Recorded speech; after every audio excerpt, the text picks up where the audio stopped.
Sir, ಇವತ್ತಿನ ಫಲಿತಾಂಶದ ಬಗ್ಗೆ ಮುನ್ನಡೆ ಬಗ್ಗೆ ಹೆಚ್ಚಿನ ಅಪ್ಡೇಟ್ಸ್ ಅನ್ನ ನೀಡ್ತಾರೆ ನನ್ನ colleague Maltesh. Over to you Maltesh.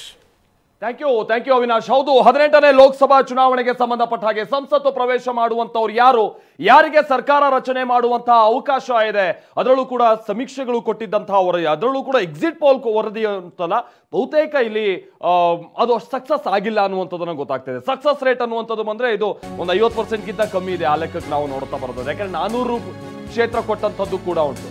One by one ಕರ್ನಾಟಕವು ಸೇರಿದ ಹಾಗೆ ಬೇರೆ ಬೇರೆ ರಾಜ್ಯಗಳಿಗೆ ಸಂಬಂಧಪಟ್ಟ ಹಾಗಿನ ಫಲಿತಾಂಶ ಏನೇನು ಬಂದಿದೆ, ಇಂಡಿವಿಜುವಲ್ ಆಗಿ ಯಾವ್ಯಾವ ಅಭ್ಯರ್ಥಿಗಳು ಗಳಿಸಿರುವಂತಹ ಮತ ಎಷ್ಟು, ಇನ್ನೂ ಯಾವ ರೀತಿಯಾಗಿ ಜಿದ್ದಾಜಿದ್ದಿ ಕೆಲ ಕ್ಷೇತ್ರಗಳಲ್ಲಿ ನಡೀತಾ ಇದೆ, ಈ ಟ್ರೆಂಡ್ ನಾವೇನ್ ನೋಡ್ತಾ ಇದೀವಿ, ಇದ್ರಲ್ಲಿ ಎಷ್ಟು ಬದಲಾವಣೆ ಆಗ್ಬೋದು, ಈ ಇನ್ ಡೀಟೇಲ್ಸ್ ಅನ್ನ ನಿಮ್ಮ ಮುಂದೆ ಇಡ್ತಾ ಹೋಗ್ತೀನಿ. 9 ಕ್ಷೇತ್ರದಲ್ಲಿ ಕಾಂಗ್ರೆಸ್ ಅಭ್ಯರ್ಥಿಗಳು ಕರ್ನಾಟಕದಲ್ಲಿ ಜಯ ಸಾಧಿಸಿದ್ದಾರೆ. 3 ಕ್ಷೇತ್ರಗಳ ಪೈಕಿ 2 ಕ್ಷೇತ್ರಗಳಲ್ಲಿ ಜೆಡಿಎಸ್ ಗೆಲುವನ್ನ ದಾಖಲಿಸಿದೆ. ಕರ್ನಾಟಕದ 17 ಕ್ಷೇತ್ರಗಳಲ್ಲಿ ಬಿಜೆಪಿ ಗೆಲುವನ್ನ ದಾಖಲಿಸಿದಂತಾಗಿದೆ. 17 ಬಿಜೆಪಿ, 9 ಕಾಂಗ್ರೆಸ್, ಅಲ್ಲಿಗೆ ನಿಮ್ಗೆ 26 ಆಯ್ತು, ಪ್ಲಸ್ 2 ಜೆಡಿಎಸ್ 28. ಅಲ್ಲಿಗೆ ಈ ಸದ್ಯದ ಟ್ರೆಂಡ್ ಅನ್ನ ನಾವು ನೋಡ್ತಾ ಇದ್ರೆ ಇದ್ರಲ್ಲೇನು ಬಹಳ ಬದಲಾವಣೆ ಆಗ್ಬೋದಾ ಅಂತ ಚಾನ್ಸಸ್ ಇಲ್ಲ. ಕಾಂಗ್ರೆಸ್ ಡಬಲ್ ಡಿಜಿಟ್ ತಲುಪ್ತೀವಿ ಅನ್ನುವಂತ ಡಿ.ಕೆ. ಶಿವಕುಮಾರ್ ಅವರ ವಿಶ್ವಾಸದ ನುಡಿಗಳೇನಿತ್ತು, ಸಿದ್ದರಾಮಯ್ಯನವರು ಹೇಳಿದ್ ಬಿಡಿ, ಅದು ಬಹಳ ದೂರ ಇದೆ, ಅದು 15ರಿಂದ 20. ಡಿ.ಕೆ. ಶಿವಕುಮಾರ್ ಹೇಳಿದ್ರಲ್ಲ ಡಬಲ್ ಡಿಜಿಟ್, ಅದಕ್ಕೆ ಇನ್ನು 1 ಸ್ಥಾನ ಕಮ್ಮಿ ಆದಂಗಾಯ್ತು. ಕಾಂಗ್ರೆಸ್ ಅಲ್ಲಿಗೆ 2014ರ ಪರ್ಫಾರ್ಮೆನ್ಸ್ ಏನಿತ್ತು 9 ಕ್ಷೇತ್ರ, ಅದಕ್ಕೆ ಈಗ ಮತ್ತೆ ಸೀಮಿತ ಆಗಿದೆ. ಬಹುಶಃ ಅವ್ರ ಲೆಕ್ಕಾಚಾರ ಕೆಲವೊಂದು ಕ್ಷೇತ್ರದಲ್ಲಿ ತಪ್ಪಿದೆ. ಅದು ಬಾಗಲಕೋಟೆಗೆ ಸಂಬಂಧಪಟ್ಟಾಗೆ ಆಗಿರ್ಬೋದು, ಪಕ್ಕದ ಚಿತ್ರದುರ್ಗ ಆಗಿರ್ಬೋದು, ತುಮಕೂರು ಆಗಿರ್ಬೋದು. ಸೊ ಇಂಥ ಕ್ಷೇತ್ರಗಳಲ್ಲಿ ಅವ್ರು ಗೆಲುವು ಸಾಧಿಸಬಹುದಾ ಅಂತ ನಿರೀಕ್ಷೆಯಲ್ಲಿ ಅವ್ರು ಇದ್ರು. ಬಟ್ ತುಮಕೂರು ಇಲ್ಲ, ಸಾಧ್ಯ ಆಗಿಲ್ಲ. ವಿ ಸೋಮಣ್ಣ ಅವರು ಅಚ್ಚರಿಯ ರೀತಿಯಲ್ಲಿ ಬಹಳ ಲೀಡಿಂಗ್ ಅಲ್ಲೇ ಗೆದ್ದಿದ್ದಾರೆ. ಬಾಗಲಕೋಟೆ ಬಹುಶಃ ಕ್ಯಾಂಡಿಡೇಟ್ ನ ವಿಚಾರಕ್ಕೆ ಸಂಬಂಧಪಟ್ಟ ಹಾಗೆ ಮೊದಲಿಗೆ ಆದಂತ ಸ್ವಲ್ಪ ಗೊಂದಲ, ಗೆಲುವಿನ ತನಕ ತೆಗೆದುಕೊಂಡು ಹೋಗಕ್ಕೆ ಸಾಧ್ಯ ಆಗ್ಲಿಲ್ಲ ಅಂತ ಕಾಣಿಸುತ್ತೆ. ಹೌದು, 28 ಕ್ಷೇತ್ರಗಳ ಪೈಕಿ ಕಾಂಗ್ರೆಸ್ 9 ಕ್ಷೇತ್ರಗಳಲ್ಲಿ ಗೆಲುವನ್ನ ದಾಖಲಿಸಿದೆ. ಬಿಜೆಪಿ ಹಾಗೆ ಜೆಡಿಎಸ್ ನ ಮೈತ್ರಿ ಇಲ್ಲಿ ನಾವು ಗಮನಿಸೋದ್ರೆ 19 ಕ್ಷೇತ್ರಗಳಲ್ಲಿ ಗೆಲುವನ್ನ ದಾಖಲಿಸಿರುವಂತದನ್ನ ನಾವು ನೋಡ್ತಾ ಇದ್ದೀವಿ. ಸೊ ಈ ಮುಖೇನವಾಗಿ ಒಂದು ಹಂತದಲ್ಲಿ ಕಳೆದ ಬಾರಿಯ ಪರ್ಫಾರ್ಮೆನ್ಸ್ಗೆ ಕಂಪೇರ್ ಮಾಡಿದಂತ ಸಂದರ್ಭದಲ್ಲಿ ಅಂತ ಒಳ್ಳೆ ಪರ್ಫಾರ್ಮೆನ್ಸ್ ಕಂಡು ಬಂದಂಗಿಲ್ಲ. ಯಾಕಂದ್ರೆ 25 ಕ್ಷೇತ್ರಗಳಲ್ಲಿ ಕಳೆದ ಬಾರಿ ಬಿಜೆಪಿ ಅಲೋನ್ ಆಗಿ ಗೆದ್ದಿತ್ತು. ಆದ್ರೆ ಈ ಬಾರಿ ಸನ್ನಿವೇಶ ಬಹಳ ಬದಲಿತ್ತು. ಸೊ ಬೇರೆ ಬೇರೆ ರಾಜ್ಯಗಳ ಕಡೆಗೆ ನಾವು ಗಮನಿಸಿದಂತ ಸಂದರ್ಭದಲ್ಲಿ ಬಹುಶಃ ಈ ಬಾರಿ ಕರ್ನಾಟಕದ ಮಟ್ಟಿಗೆ ಸ್ವಲ್ಪ ನಿಟ್ಟುಸಿರು ಬಿಟ್ಟಂಗೆ ಆಗಿದ್ರು ಕೂಡ ಅಕಸ್ಮಾತ್ ಈ ಜೆಡಿಎಸ್ ನ ಮೈತ್ರಿಯೂ ಕೂಡ ಆಗಿರ್ಲಿಲ್ಲ ಅಂತ ಅಂದ್ರೆ ಏನ್ ಕತೆ ಬಿಜೆಪಿಯದ್ದು ಅನ್ನುವಂತ ಪ್ರಶ್ನೆ ಹುಟ್ಟಾಕುವಾಗಿದೆ. ಯಾಕಂದ್ರೆ ನೀವು ಪಕ್ಕದ ತುಮಕೂರು, ಆ ಕಡೆ ಚಿಕ್ಕಬಳ್ಳಾಪುರ, ಇನ್ನೊಂದು ಕಡೆ ನೀವು ಯಾವುದು ಬೆಂಗಳೂರು ರೂರಲ್, ಮಂಡ್ಯ, ಕೋಲಾರ, ಈ ಎಲ್ಲಾ ಕ್ಷೇತ್ರಗಳಿಗೆ ಸಂಬಂಧಪಟ್ಟ ಹಾಗೆ ಜೆಡಿಎಸ್ ಜೊತೆಗಿನ ಮೈತ್ರಿ ಮೈಸೂರು, ಇದೆಲ್ಲವೂ ಕೂಡ ಬಿಜೆಪಿಗೆ ಅನುಕೂಲ ತಂದಿಟ್ಟಿದೆ ಅನ್ನುವಂಥದ್ದು ಸ್ಪಷ್ಟ ಆಗಿ ಗೊತ್ತಾಗ್ತಾ ಇದೆ ಇಲ್ಲಿ. ಹೌದು, ಬಿಜೆಪಿ 17 ಕ್ಷೇತ್ರಗಳನ್ನ ಅಂತೂ ಗೆಲ್ಲೋದಕ್ಕೆ ಯಶಸ್ವಿಯಾಗಿದೆ. ಗೊತ್ತಿಲ್ಲ ಬಿಜೆಪಿಗೆ ಇದು ಯಾವ ರೀತಿಯಾಗಿ ಪರಿಗಣಿಸುತ್ತೆ ಅಂತ ಹೇಳಿ. ಇನ್ನು ಇಡೀ ರಾಜ್ಯ ಎದುರು ನೋಡ್ತಾ ಇರುವಂತದ್ದು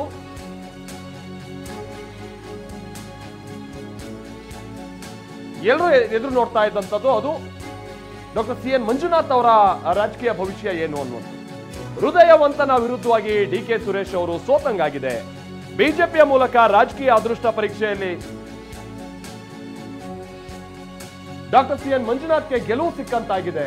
ಮೊದಲ ಚುನಾವಣೆಯಲ್ಲೇ ಡಾಕ್ಟರ್ ಸಿ.ಎನ್. ಮಂಜುನಾಥ್ ಗೆಲುವನ್ನ ದಾಖಲಿಸಿದ್ದಾರೆ. ಹೌದು, ಬೆಂಗಳೂರು ಗ್ರಾಮಾಂತರದಲ್ಲಿ ಡಾಕ್ಟರ್ ಸಿ.ಎನ್. ಮಂಜುನಾಥ್ ಮೊದಲ ಪ್ರಯತ್ನದಲ್ಲೇ ಗೆದ್ದಿದ್ದಾರೆ. 4ನೇ ಬಾರಿಗೆ ಸಂಸತ್ತು ಪ್ರವೇಶಿಸುವಂತಹ ಡಿ.ಕೆ. ಸುರೇಶ್ ಅವರ ಆಸೆಗೆ ಇಲ್ಲೊಂದ್ ಕಡೆ ನಿರಾಶೆಯಾಗಿದೆ. ಹ್ಯಾಟ್ರಿಕ್ ಗೆಲುವಿನ ಒಂದು ಬೈ ಎಲೆಕ್ಷನ್ ಕೂಡ ಸೇರಿದಾಗೆ 2 ಎಲೆಕ್ಷನ್ ಅನ್ನ ಕಂಟೆಸ್ಟ್ ಮಾಡಿದ್ರು ಯಾರು ಡಿ.ಕೆ. ಸುರೇಶ್ ಅವರು.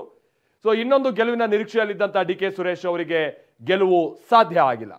ಸೊ ಇಲ್ಲಿ ನಾವು ನೋಡೋದಾದ್ರೆ ಒಂದ್ ಕಡೆ ಬಿಜೆಪಿ, ಹಾಗೆ ಮತ್ತೊಂದ್ ಕಡೆ ಅಂದ್ರೆ ಬಿಜೆಪಿ ಅಂತಾನೆ ಮೈತ್ರಿ ಅಭ್ಯರ್ಥಿ. ಸೊ 2,68,194 ಮತಗಳು ಇಲ್ಲಿ ಡಾಕ್ಟರ್ ಸಿ.ಎನ್. ಮಂಜುನಾಥ್ ಅವರ ಗೆಲುವಿನ ಅಂತರ. ಮೊದಲೇ ಆಗಿ ಹೇಳ್ತಾ ಇದ್ದ ಹಾಗೆ ಬೆಂಗಳೂರು ರೂರಲ್ ಇದೆಯಲ್ಲ, ಇದು ದೇಶದಲ್ಲೇ ಅತಿ ದೊಡ್ಡ ಲೋಕಸಭಾ ಕ್ಷೇತ್ರಗಳ ಪೈಕಿ ಒಂದು. ಇರುವಂತಹ 8 ವಿಧಾನಸಭಾ ಕ್ಷೇತ್ರಗಳ ಪೈಕಿ 25 ಲಕ್ಷಕ್ಕೂ ಹೆಚ್ಚಿನ ಮತದಾರರನ್ನ ಹೊಂದಿರುವಂಥದ್ದು. ಆ ಕಾರಣಕ್ಕಾಗಿಯೇ ನಮ್ಮ ಜೊತೆಗೆ ಕೂತಿದ್ದಂತ ಪ್ಯಾನಲಿಸ್ಟ್ಗಳು, ವಿಶ್ಲೇಷಕರು ಕೂಡ ಅದನ್ನೇ ಹೇಳ್ತಾ ಇದ್ರು. 1 ಲಕ್ಷದ ಹೆಚ್ಚಿನ ಏನಾದ್ರು ಲೀಡ್ ಬಂದ್ರೆ ಗೆಲುವು ಸುಲಭ ಅಂತ ಇಲ್ಲಿ ನಿರೀಕ್ಷೆ ಮಾಡ್ಬೋದು. ಇಲ್ಲ ಅಂತಂದ್ರೆ ಅಷ್ಟು ಸುಲಭವಾಗಿ 1 ಲಕ್ಷದ ಲೀಡು ಅಥವಾ 90,000 80,000 ಈ ಲೀಡನ್ನೆಲ್ಲ ನಾವು ಗೆಲುವು ಅಂತ ಕನ್ಸಿಡರ್ ಮಾಡೋಕೆ ಕೊನೆ ಹಂತ ತನಕ ಸಾಧ್ಯ ಆಗಲ್ಲ ಅಂತ ಹೇಳಿ, ಅದರಂತೆ ಮಂಜುನಾಥ್ ಅವರು ಆರಂಭಿಕ ಹಂತದಿಂದನೂ ಕೂಡ ಪ್ರತಿ ಎಣಿಕೆಯಲ್ಲೂ ಕೂಡ ಅವರು ಮುನ್ನಡೆಯನ್ನ ಸಾಧಿಸ್ತಾ ಹೋದ್ರು. ಎಕ್ಸೆಪ್ಟ್ ಕನಕಪುರ, ಇನ್ನುಳಿದಂತ ಇನ್ ಡೀಟೇಲ್ಸ್ ನಮ್ಗೆ ಗೊತ್ತಾಗಬೇಕಾಗಿದೆ. ಬಹಳ ದೊಡ್ಡ ಲೀಡ್ ಕನಕಪುರದಲ್ಲೂ ಏನು ಅಂದ್ಕೊಂಡಂತ ಬಹಳ ಲೀಡ್ ಅಲ್ಲ.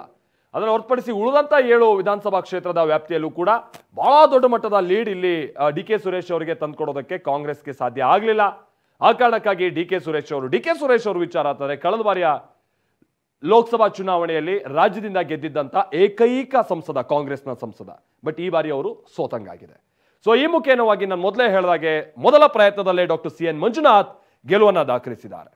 ಇಡೀ ರಾಜ್ಯದ ಗಮನ ಸೆಳೆದಿದ್ದಂತ ಮತ್ತೊಂದು ಕ್ಷೇತ್ರ, ಇಡೀ ರಾಜ್ಯ ಇಡೀ ದೇಶದ ಗಮನ ಸೆಳೆದಿದ್ದಂತ ಕ್ಷೇತ್ರ ಅಂತ ಅಂದ್ರೆ ಅದು ನಮ್ಮ ಹಾಸನ. ಯಾಕೆ ಅಂತ ಅಂದ್ರೆ ಪೆನ್ ಡ್ರೈವ್ ಪ್ರಕರಣ. ಹಾಸನ ಲೋಕಸಭಾ ಕ್ಷೇತ್ರದಲ್ಲಿ ಪ್ರಜ್ವಲ್ಗೆ ಕೊನೆಗೂ ಸೋಲಾಗ್ಬಿಡ್ತು. ಲೈಂಗಿಕ ದೌರ್ಜನ್ಯ ಕೇಸ್ನಲ್ಲಿ ಸಿಕ್ಕಾಕೊಂಡು ಈಗ ಆಲ್ರೆಡಿ SIT ವಶದಲ್ಲಿರುವಂತಹ ಪ್ರಜ್ವಲ್ ಬಹುಶಃ ಇವತ್ತು ಪೊಲೀಸ್ ಕಸ್ಟಡಿಯಿಂದನೇ ಅವರು ಟಿವಿ ನೋಡಿ ಫಲಿತಾಂಶವನ್ನ ತಿಳ್ಕೊಳ್ಳೋ ಪ್ರಯತ್ನ ಮಾಡಿರ್ಬೋದು. ಯಾಕಂದ್ರೆ ಅವ್ರು ಮೊನ್ನೆ ಕೋರ್ಟ್ನಲ್ಲೂ ಕೂಡ ವಿಚಾರವನ್ನು ಪ್ರಸ್ತಾಪ ಮಾಡಿದ್ರು. ಬಹುಶಃ ಇವತ್ತು ಅವರಿಗೆ ಡಬಲ್ ನಿರಾಶೆ. ಯಾಕೆ ಅಂತ ಅಂದ್ರೆ ಇಷ್ಟೆಲ್ಲ ಆದಂತ ನಂತರದಲ್ಲೂ ಕೂಡ ಗೆಲ್ಲಬಹುದು ಅನ್ನುವಂತ ಮಾತುಗಳು ನಿಜಕ್ಕೂ ಕೇಳಿ ಬಂದಿತ್ತು. ಅದೇನು ತಮಾಷೆ ಸಂಗತಿ ಅಲ್ಲ, ನಿಜಕ್ಕೂ ಕೇಳಿ ಬಂದಿತ್ತು. ಆದ್ರೆ ಪ್ರಜ್ವಲ್ಗೆ ಗೆಲುವು ಅನ್ನುವಂಥದ್ದು ಸಾಧ್ಯ ಆಗ್ಲಿಲ್ಲ. ಏನಾಯ್ತು ಹಾಗಾದ್ರೆ ಹಾಸನದಲ್ಲಿ? ಹೇಳಿ ಕೇಳಿ, ಹಾಸನದಲ್ಲಿ 2 ಬದ್ಧ ರಾಜಕೀಯ ವೈರಿಗೆ ಸಂಬಂಧಪಟ್ಟ ಹಾಗೆ ಅಂತ ಕನ್ಸಿಡರ್ ಮಾಡಬಹುದಂತ ಕುಟುಂಬಗಳಿದೆ. ಅದು ಒಂದು ಪುಟ್ಟಸ್ವಾಮಿಗೌಡರ ಕುಟುಂಬ, ಅದರ ಜೊತೆಗೇನೆ ದೇವೇಗೌಡರ ಕುಟುಂಬ. 2 ಕುಟುಂಬಗಳ 3ನೇ ಕುಡಿ ಸ್ಪರ್ಧೆಗೆ ಇಳಿದಂಥದ್ದು.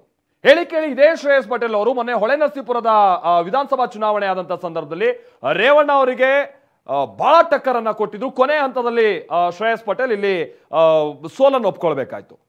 ಹಾಗಂತ ಲೋಕಸಭಾ ಚುನಾವಣೆ ಸಂದರ್ಭದಲ್ಲೂ ಕೂಡ ಅದೇ ರೀತಿಯಂತ ಫಲಿತಾಂಶ ಬರುತ್ತಾ? ಈ ಬಾರಿಯೂ ಕೂಡ ದೇವೇಗೌಡರ ಕುಟುಂಬದ ಕೈ ಮೇಲಾಗುತ್ತಾ ಅನ್ನುವಂಥ ಪ್ರಶ್ನೆ ಇತ್ತು. ಆದ್ರೆ ಕೊನೆ ಹಂತದಲ್ಲಿ ಶ್ರೇಯಸ್ ಪಟೇಲ್ ಬಹಳ ಮತಗಳಿಕೆಯನ್ನ ಕೆಲ ವಿಧಾನಸಭಾ ಕ್ಷೇತ್ರಗಳಿಗೆ ಸಂಬಂಧಪಟ್ಟ ಹಾಗೆ ಪರ್ಫಾರ್ಮ್ ಮಾಡೋ ಮುಖೇನವಾಗಿ ತಮ್ಮ ಅಂತರವನ್ನ ಹೆಚ್ಚಿಸ್ಕೊಳ್ತಾ ಹೋದ್ರು. ಹಾಗಂತ ಆರಂಭಿಕ ಹಂತದಿಂದಲೂ ಕೂಡ ಪ್ರಜ್ವಲ್ ಕೂಡ ಬಹಳ ಪ್ರತಿಸ್ಪರ್ಧೆಯನ್ನ ಒಡ್ತಾ ಬಂದಿದ್ರು. 300, 400, 1000, 2000 ಈ ರೀತಿಯಾದಂತಹ ಲೀಡಿಂಗ್ ನಲ್ಲೇ ಇಬ್ಬರ ನಡುವಿನ ಸ್ಪರ್ಧೆ ಮುನ್ನೋಗ್ತಾ ಇತ್ತು.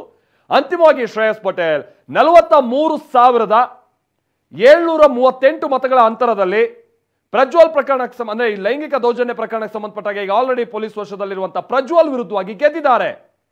ಈ ಮುಖೇನವಾಗಿ ಪ್ರಜ್ವಲ್ 2ನೇ ಬಾರಿಗೆ ಹಾಸನದಿಂದ ಮರು ಆಯ್ಕೆಯನ್ನ ಬಯಸಿದ್ರು, ಸಾಧ್ಯ ಆಗಿಲ್ಲ. ಈ ಮುಖೇನವಾಗಿ JDS 3ಕ್ಕೆ 3 ಕ್ಷೇತ್ರ ಗೆಲ್ಲುವಂತ ವಿಶ್ವಾಸದಲ್ಲಿತ್ತು, ಒಂದನ್ನ ಕಳ್ಕೊಳ್ಬೇಕಾಯ್ತು. ಇನ್ನು ಮತ್ತೊಂದು ಹೈಲೈಟ್ ಅಂತ ಅಂದ್ರೆ ಇವತ್ತಿನ ರಾಜ್ಯದ ಮಟ್ಟಿಗಿನ ಫಲಿತಾಂಶದ ವಿಚಾರದಲ್ಲಿ ಮಂಡ್ಯ ಭಾರಿ ಗೆಲುವು. ಕುಮಾರಸ್ವಾಮಿ ಅವರು ದಾಖಲೆಯ ಗೆಲುವಲ್ಲೇ ಗೆದ್ದಿದ್ದಾರೆ. ದಳಪತಿಯ ಭದ್ರಕೋಟೆಯಲ್ಲಿ ಕುಮಾರಸ್ವಾಮಿ ಅವರಿಗೆ ಗೆಲುವು ದಾಖಲಾಗಿದೆ. ಕೈ ತಪ್ಪು ಹೋಗಿದ್ದಂತ ಮಂಡ್ಯವನ್ನ ಮತ್ತೆ ಮರುವಶ ಮಾಡಿಕೊಳ್ಬೇಕಾದಂತ ನಿಟ್ಟಿನಲ್ಲಿ ಕುಮಾರಸ್ವಾಮಿ ಅವರೇ ಅಖಾಡಕ್ಕಿಳಿಬೇಕಾಯ್ತು. ಕುಮಾರಸ್ವಾಮಿ ಅವರಿಗೆ ಗೆಲುವಿನ ಸಕ್ಕರೆಯನ್ನ ಕೊಟ್ಟಿದ್ದಾರೆ ಮಂಡ್ಯ ಜನ. ನಿಮ್ಗೆ ಗೊತ್ತಿರಲಿ, ಇದ್ದಂತ 8 ಕ್ಷೇತ್ರಗಳ ಪೈಕಿ JDSನ MLA ಇದ್ದಿದ್ದು ಒಬ್ರೇ. 7 ಮಂದಿ ಘಟಾನುಘಟಿ ಕಾಂಗ್ರೆಸ್ನ ನಾಯಕರುಗಳು, ಶಾಸಕರುಗಳು ಸ್ಟಾರ್ ಚಂದ್ರು ಪರವಾಗಿ ಬಹಳ ಅಬ್ಬರದ ಕ್ಯಾಂಪೇನ್ ನಡೆಸುವಂತ ಪ್ರಯತ್ನ ಪಟ್ಟರು. ಮತ್ತೆ ಈ ಬಾರಿ ಗೆಲ್ಲುವಂತ ನಿಟ್ಟಿನಲ್ಲಿ ಬಹಳ ಪ್ರಯತ್ನಗಳನ್ನ ಕೂಡ ಪಟ್ಟಿದ್ರು. ಆದ್ರೆ ಇದು ಸಾಧ್ಯ ಆಗಿಲ್ಲ. ಹೌದು, ಮಂಡ್ಯ JDSನ ಭದ್ರಕೋಟೆ ಅನ್ನುವಂಥದ್ದು ಮತ್ತೆ ಪ್ರೂವ್ ಆಗಿದೆ. ಯಾಕಂತ ಅಂದ್ರೆ ಕುಮಾರಸ್ವಾಮಿ ಅವರು 2 ಲಕ್ಷಕ್ಕೂ ಹೆಚ್ಚಿನ ಮತಗಳ ಅಂತರದಲ್ಲಿ ಗೆದ್ದಿದ್ದಾರೆ.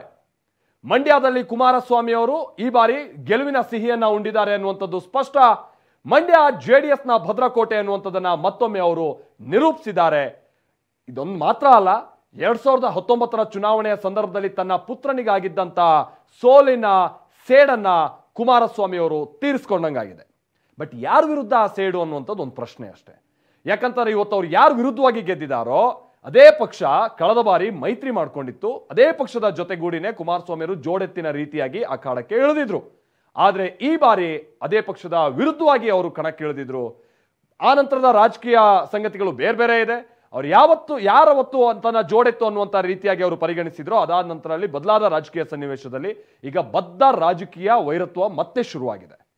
ಪ್ರಮುಖವಾಗಿ ಕುಮಾರಸ್ವಾಮಿ ಅವರ ಕೈಯನ್ನ ಒಕ್ಕಲಿಗರು ಹಿಡಿದಿದ್ದಾರೆ ಅನ್ನುವಂಥದ್ದು ಸ್ಪಷ್ಟ. ಮಂಡ್ಯದಲ್ಲಿ JDS ನಾಯಕರ ಒಗ್ಗಟ್ಟು ಕುಮಾರಸ್ವಾಮಿ ಅವರು ಬಂದ್ರೆ ಮಾತ್ರ ಸಾಧ್ಯ ಅನ್ನುವಂಥದ್ದು ಪ್ರಶ್ನೆ ಇತ್ತು. ಅದು ನಿರೂಪಿಸಿದಂತಾಗಿದೆ. ಹೌದು, ಕುಮಾರಸ್ವಾಮಿ ಅವರು ಬರ್ತಾ ಇದ್ದಂಗೆ ಪುಟ್ಟರಾಜು ಅವ್ರು ನಿಂತ್ರೆ ಒಂದಷ್ಟು ಮಂದಿಗೆ ಅಸಮಾಧಾನ, ಮತ್ತೊಬ್ರು ನಿಂತ್ರೆ ಇನ್ನೊಂದಷ್ಟು ಮಂದಿಗೆ ಅಸಮಾಧಾನ ಅನ್ನುವಂಥದ್ದು ಏನ್ ಟಾಕ್ ಇತ್ತು ಅದೆಲ್ಲವನ್ನ ಮೀರಿ ಕುಮಾರಸ್ವಾಮಿ ಅವರು ಮಂಡ್ಯ ಕಣಕ್ಕೆ ಇಳಿತಾ ಇದ್ದ ಹಾಗೆ ಏನ್ ಬಹಳ ಓಡಾಡಿದ್ದಾರೆ ಅಂತಾನೂ ಅಲ್ಲ. ಕುಮಾರಸ್ವಾಮಿ ಅವರು JDS ಪಕ್ಷದ ಕಾರ್ಯಕರ್ತರು, ನಾಯಕರುಗಳು ಚುನಾವಣೆ ನಡೆಸಿದ್ದಾರೆ. ಕುಮಾರಸ್ವಾಮಿ ಅವರು ಗೆದ್ರೆ ಕೇಂದ್ರದಲ್ಲಿ ಮಂತ್ರಿ ಆಗ್ತಾರೆ ಅನ್ನುವಂಥದ್ದು ಒಂದು ವಿಚಾರ ಏನು ಕ್ಷೇತ್ರದಾದ್ಯಂತ ಇತ್ತು, ಅದು ಕೂಡ ವರ್ಕೌಟ್ ಆಗಿದೆ. ಅಗೈನ್ ಮಂಡ್ಯ ಈ ಬಾರಿ ಅತಿ ಹೆಚ್ಚು ಮತದಾನ ಆಗಿರುವಂತಹ ಕ್ಷೇತ್ರಗಳಲ್ಲಿ ಒಂದು ದಾಖಲೆಯ ಮತದಾನ ಆಗಿದೆ ಮಂಡ್ಯದಲ್ಲಿ. ನಾನು ಆಗ್ಲೇ ಹೇಳ್ದಂಗೆ 81.75% ಅಷ್ಟು ಮತದಾನ ಆಗಿದೆ. ಸೊ ಆ ಕಾರಣಕ್ಕಾಗಿ ಅದ್ರ ಪ್ಲಸ್ ಏನು ಮತದಾನ ಆಗಿತ್ತು ಅದು ಕುಮಾರಸ್ವಾಮಿ ಅವರ ಪರವಾಗಿ ಆ ಮತಗಳು ಚಲಾವಣೆ ಆಗಿರುವಂತದ್ದಿದೆ. ಕಾವೇರಿ ನೀರಿನ ವಿಚಾರವಾಗಿ ಕುಮಾರಸ್ವಾಮಿ ಅವರು ಏನಾದರೂ ಗೆದ್ದು ಕೇಂದ್ರದಲ್ಲಿ ಒಳ್ಳೆ ಸಂಬಂಧ ಇರುವಂತಹ ಕಾರಣಕ್ಕಾಗಿ ಬಾಂಧವ್ಯ ಹೊಂದಿದ್ರೆ ಸಮಸ್ಯೆ ಬಗೆಹರಿಬಹುದು ಅನ್ನುವಂಥದ್ದು ಬಹುಶಃ ಮಂಡ್ಯ ಜನರ ನಿರೀಕ್ಷೆ ಆಗಿರ್ಬೋದು. ಇದೆಲ್ಲದರ ಜೊತೆಗೇನೆ ಪುತ್ರ ನಿಖಿಲ್ನ ಸೋಲ್ಸ್ಬಿಟ್ವಲ್ಲ ಅನ್ನುವಂಥದ್ದು ಕೆಲವೊಂದು ಸಂದರ್ಭದಲ್ಲಿ ಹೇಳ್ತಾ ಇರ್ತಾರೆ. ದೇವೇಗೌಡರ ರಾಜಕೀಯ ವಿಚಾರಕ್ಕೆ ಸಂಬಂಧಪಟ್ಟಾಗ ಅಥವಾ ಅವ್ರ ಕುಟುಂಬ ಏನೋ ಸೋಲ್ಸ್ಬಿಡ್ತಾರೆ, 5 ವರ್ಷ ಕೊರಗ್ತಾ ಇರ್ತಾರಂತೆ, ಅಯ್ಯೋ ದೇವೇಗೌಡರನ್ನ ಸೋಲ್ಸ್ಬಿಟ್ವಲ್ಲ, ದೇವೇಗೌಡರ ಮಕ್ಕಳನ್ನ ಸೋಲ್ಸ್ಬಿಟ್ವಲ್ಲ ಅಂತ ಕೆಲ ಮತದಾರರು. ಇದು ಅವರ ಸೆಂಟಿಮೆಂಟ್, ಪಕ್ಷಕ್ಕೆ ಸಂಬಂಧಪಟ್ಟಂಗೆ ಇದು ವಾಸ್ತವ ಕೂಡ ಹೌದು. ಸೊ ಅದೆಲ್ಲ ಏನೇನೋ ಅದು ಆಗಿರ್ಬೋದು. ಸೊ ಅಲ್ಲಿ ಸಿಂಪತಿ ಕೂಡ ವರ್ಕೌಟ್ ಆಗಿರ್ಬೋದು.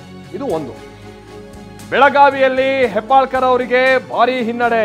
ಯಾಕೆ ಅಂತ ಅಂದ್ರೆ ಜಗದೀಶ್ ಶೆಟ್ಟರ್ ಗೆಲ್ಲಿಸುವಲ್ಲಿ ಜಾರಕಿಹೊಳಿ ಬ್ರದರ್ಸ್ ಅವರು ಯಶಸ್ವಿಯಾಗಿದ್ದಾರೆ. ಮೃಣಾಳನ್ನ ಸೋಲ್ಸೋದಕ್ಕೆ ಸೈಲೆಂಟ್ ಸೂತ್ರವನ್ನ ಸಹೋದರರು ಹೆಣೆದಿದ್ದರು. ಬಿಜೆಪಿ ಪರವಾಗಿ ಜಾರಕಿಹೊಳಿ ಸಹೋದರರು ಬಹಳ ಎಫೆಕ್ಟಿವ್ ಆಗಿ ಕೆಲಸ ಮಾಡಿದ್ದಾರೆ. ಅದರಲ್ಲೂ ರಮೇಶ್ ಜಾರಕಿಹೊಳಿ, ಬಾಲಚಂದ್ರ ಜಾರಕಿಹೊಳಿ, ಲಕ್ಷ್ಮೀ ಹೆಬ್ಬಾಳ್ಕರ್ ವಿರುದ್ಧವಾಗಿ ಸೇಡನ್ನ ತೀರಿಸಿಕೊಂಡಿದ್ದಾರೆ. ಬೆಳಗಾವಿಯಲ್ಲಿ ಹೆಬ್ಬಾಳ್ಕರ್ ಹೆಡೆಮುರಿಯನ್ನ ಕಟ್ಟಿದ್ದಾರೆ ಜಾರಕಿಹೊಳಿ ಬ್ರದರ್ಸ್. ಇನ್ನೊಂದ್ ಕಡೆ ವಿಚಾರ ನೋಡಿ, ಅದೇ ಪಕ್ಕದ ಕ್ಷೇತ್ರದಲ್ಲಿದ್ದಂತ ಅದೇ ಕಾಂಗ್ರೆಸ್ನಿಂದ ಕಣಕ್ಕಿಳಿದಿರುವಂತ ಪ್ರಿಯಾಂಕಾ ಜಾರಕಿಹೊಳಿ ಅವರು ಅಂತ ಅಂದ್ರೆ ಸತೀಶ್ ಜಾರಕಿಹೊಳಿ ಅವರ ಪುತ್ರಿ ಅವ್ರು ಗೆದ್ದಿದ್ದಾರೆ. ಈ ಕಡೆಗೆ ಬಂದ್ರೆ ಲಕ್ಷ್ಮೀ ಹೆಬ್ಬಾಳ್ಕರ್ ಅವರ ಪುತ್ರ ಸೋತಿದ್ದಾರೆ. ಇದು ಮುಂದಿನ ಹಂತದಲ್ಲಿ ಯಾವ್ಯಾವ ರೀತಿ ಲೆಕ್ಕಾಚಾರಕ್ಕೆ ಸಾಧ್ಯ ಆಗುತ್ತೆ ಅನ್ನುವಂಥದ್ದನ್ನು ನೋಡ್ಬೇಕಿದೆ. ಲಕ್ಷ್ಮೀ ಹೆಬ್ಬಾಳ್ಕರ್ ವಿರುದ್ಧವಾಗಿ ಸೇಡು ತೀರಿಸಿಕೊಂಡಿದ್ದಾರೆ ರಮೇಶ್ ಜಾರಕಿಹೊಳಿ. ವೆರಿ ಇಂಟ್ರೆಸ್ಟಿಂಗ್ಲಿ ಲಕ್ಷ್ಮೀ ಹೆಬ್ಬಾಳ್ಕರ್ ಅವರು ಪ್ರತಿನಿಧಿಸುವಂತ ಬೆಳಗಾವಿಯ ಗ್ರಾಮೀಣ ಪ್ರದೇಶದಲ್ಲೇ ಅವರಿಗೆ ಅಂತ ಒಂದು ಅಂದ್ಕೊಂಡಂತ ಮಟ್ಟಿಗಿನ ಮತಗಳಿಕೆ ಆಗಿಲ್ಲ ಅನ್ನುವಂಥದ್ದು ಗೊತ್ತಾಗ್ತಾ ಇದೆ. ಸೊ ರಮೇಶ್ ಜಾರಕಿಹೊಳಿ ಇಲ್ಲಿ ಲಕ್ಷ್ಮೀ ಹೆಬ್ಬಾಳ್ಕರ್ ಅವರ ವಿರುದ್ಧವಾಗಿ ಹೂಡಿದ್ದಂತ ತಂತ್ರ ಏನಿತ್ತು ಅದು ಯಶಸ್ವಿಯಾಗಿದೆ.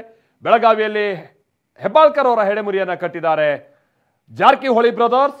ಇನ್ನೊಂದು ಸಂಗತಿ ಅಂತ ಅಂದ್ರೆ ಲಕ್ಷ್ಮಣ ಸವದಿ ಅವರು ಕಾಂಗ್ರೆಸ್ಗೆ ಹೋಗಿರೋದು, ಅದಾದ ನಂತರ ಅಲ್ಲಿ ನನ್ನ ಪುತ್ರನನ್ನ ನಿಮ್ಮ ಮಡಿಲಿಕ್ಕೆ ಕೊಡ್ತಾ ಇದ್ದೀನಿ, ಗೆಲ್ಲಿಸ್ಕೊಂಡ್ಬನ್ನಿ, ಈತ ಮನೆ ಮಗ, ಜಗದೀಶ್ ಶೆಟ್ಟರ್ ಅವರು ಹೊರಗಿನಿಂದ ಬಂದಂಥವ್ರು, ಈ ಥರದ ಹಲವಾರು ಸ್ಟ್ರಾಟಜಿಗಳನ್ನು ಹೆಣೆದಿದ್ರು ಕೂಡ ಅದ್ಯಾವುದೂ ಯಶ ಕೊಡಲಿಲ್ಲ. ರಮೇಶ್ ಜಾರಕಿಹೊಳಿ ಏನ್ ಮಾತನಾಡಿದ್ದಾರೆ ಇದನ್ನ ಆದ ನಂತರದಲ್ಲಿ ಬನ್ನಿ ಕೇಳೋಣ. ಬೆಳಗಾವಿ ಲೋಕಸಭೆ ಕಟ್ಟ ಕಡೆ ಕಾರ್ಯಕ್ರಮ ಗೆಲ್ಲುವುದು. ಈ ಗೆಲುವು ದುಡ್ಡು ಮತ್ತು ಸೊಕ್ಕಿನ ವಿರುದ್ಧ ಹೋರಾಟ ಇತ್ತು. ಒಬ್ಬ ಸಂಭಾವ್ಯ ವ್ಯಕ್ತಿ ಅನ್ಯಾಯ ಅಂತ ವ್ಯಕ್ತಿಗೆ ಟಿಕೆಟ್ ಕೊಟ್ಟ ನಂತರ ಬಿಜೆಪಿಯವರು ಎಲ್ಲ ಸಾಮಾನ್ಯ ಕಾರ್ಯಕರ್ತ ಸಹಿತ ತಮ್ಮ ಸ್ವಂತ ದುಡ್ಡಿನಿಂದ ಸ್ವಂತ ಮನೆಯಿಂದ ಊಟ ಮಾಡಿ ಕೆಲಸ ಮಾಡಿ ದುಡ್ಡಿಗೆ ಅಹಂಕಾರ ಮಾಡಿದಂಥ ಕ್ಯಾಂಡಿಡೇಟ್ಗೆ ಸೋಲಿಸ್ಯಾರ. ಇದು ಭಾರತೀಯ ಜನತಾ ಪಾರ್ಟಿ ಸಾಮಾನ್ಯ ಕಾರ್ಯಕರ್ತ ಗೆಲುವು ಮತ್ತು ರಾಜ್ಯದ ಮತ್ತು ಏನಾದ ಅಂಗನವಾಡಿ ಕಾರ್ಯಕರ್ತರ ಶಾಪದಿಂದ ಸೋಲು. ಅಂಗನವಾಡಿ ಕಾರ್ಯಕರ್ತ ಪ್ರತಿಯೊಬ್ಬರಿಂದ 1 ಲಕ್ಷ 2 ಲಕ್ಷ ವಸೂಲು ಮಾಡಿದಂಥ ಒಂದು ಅವರ ಶಾಪದಿಂದ ಇವತ್ತು ಸೋಲಾಗೈತಿ. ಮತ್ತು ಬೆಂಗಳೂರಿನ ಮಹಾನಾಯಕನ ದುರಂಕಾರದಿಂದ ಸೋಲಾಗೈತಿ. ಬೆಳಗಾವಿ ಲೋಕಸಭೆ ಕಟ್ಟ ಕಡೆ ಕಾರ್ಯಕ್ರಮ ಗೆಲ್ಲುವುದು. ಈ ಗೆಲುವು ದುಡ್ಡು ಮತ್ತು ಸೊಕ್ಕಿನ ವಿರುದ್ಧ ಹೋರಾಟ ಇತ್ತು. ಒಬ್ಬ ಸಂಭಾವ್ಯ ವ್ಯಕ್ತಿ ಅನ್ಯಾಯ ಅಂತ ವ್ಯಕ್ತಿಗೆ ಟಿಕೆಟ್ ಕೊಟ್ಟ ನಂತರ ಬಿಜೆಪಿಯವರು ಎಲ್ಲ ಸಾಮಾನ್ಯ ಕಾರ್ಯಕರ್ತ ಸಹಿತ ತಮ್ಮ ಸ್ವಂತ ದುಡ್ಡು. ಸೊ ಇದು ರಮೇಶ್ ಜಾರಕಿಹೊಳಿ ಅವರ ಮಾತು. ಪ್ರತಿ ಕಾರ್ಯಕರ್ತನೂ ಕೂಡ ತಮ್ಮ ಸ್ವಂತ ಹಣ ಖರ್ಚು ಮಾಡಿಕೊಂಡು ತಮ್ಮ ಸಮಯವನ್ನ ಮೀಸಲಿಟ್ಟು ಕೆಲಸ ಮಾಡಿದ್ದಾರೆ, ಈ ಕಾರಣಕ್ಕಾಗಿ ಗೆದ್ದುವಂತ. ಹೌದು, ಇದು ಲಕ್ಷ್ಮೀ ಹೆಬ್ಬಾಳ್ಕರ್ ಅವರ ವಿರುದ್ಧವಾಗಿ ರಮೇಶ್ ಜಾರಕಿಹೊಳಿ ಅವರು ಒಂದ್ ರೀತಿ ಸೇಡ್ ತೀರಿಸಿಕೊಂಡಂಗೆ ಬೆಳಗಾವಿಯಲ್ಲಿ ಹೆಬ್ಬಾಳ್ಕರ್ ಅವರ ಹೆಡೆಮುಡಿ ಕಟ್ಟುವಂತ ನಿಟ್ಟಿನಲ್ಲಿ ಜಾರಕಿಹೊಳಿ ಬ್ರದರ್ಸ್, ಅದರಲ್ಲೂ ಕೂಡ ರಮೇಶ್ ಜಾರಕಿಹೊಳಿ, ಅದರ ಜೊತೆಗೇನೆ ಬಾಲಚಂದ್ರ ಜಾರಕಿಹೊಳಿ ಯಶಸ್ವಿಯಾದಂಗಿದೆ. ಶೆಟ್ಟರ್ ಅವರನ್ನ ಗೆಲ್ಲಿಸುವಲ್ಲಿ ಜಾರಕಿಹೊಳಿ ಬ್ರದರ್ಸ್ ಬಹಳ ಪ್ರಯತ್ನವನ್ನ ಮಾಡಿದ್ರು. ಮೃಣಾಲನ್ನ ಸೋಲ್ಸೋದಕ್ಕೆ ಬಹಳ ಸೈಲೆಂಟ್ ಆಗಿ ಸೂತ್ರವನ್ನ ಹೆಣಿತಾ ಇದ್ರು ಈ ಸಹೋದರರು. ಸೊ ಅದು ಯಶಸ್ವಿಯಾಗಿದೆ.